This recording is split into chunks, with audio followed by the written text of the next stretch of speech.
Gusti nggetuni Yerusalem. Panglimbang 5 menit dina Kemis Legi tanggal 20 November tahun 2021 kapethik saka Injil Lukas bab 19 ayat 41 tekan ayat 44.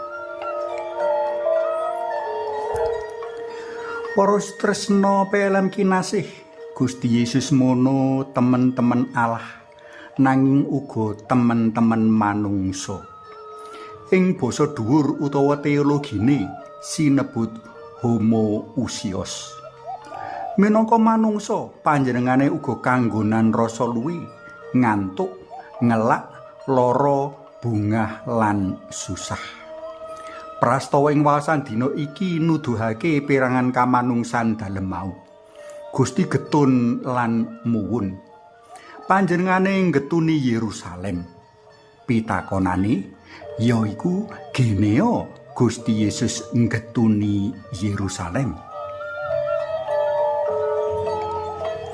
Yerusalem, Yerusalem, ibu becike saumpama dina iki kowe mangerti apa kang perlu kanggo katentremanmu. Nanging saiki kabeh mau siningit kanggo mripatmu. Gusti Yesus getun lan muwun awit rong perkara iki. Sepisan wong-wong Yerusalem tambuh mring juru slamete kang rawuh ana diri Gusti Yesus. Malah sang juru slamet mau antuk tumanggap kang banget ora prayoga. Tinampik, rinangket, siniksa enggo sinedanan pinantek ing kayu pamentangan. Wong-wong Yerusalem ora butuh juru slamet utawa Mesias kaya Gusti Yesus. Ananging sawijine Mesias kang nggawa kekuatan kanggo ngluarake bangsa mau saka penjajahan bangsa Romawi.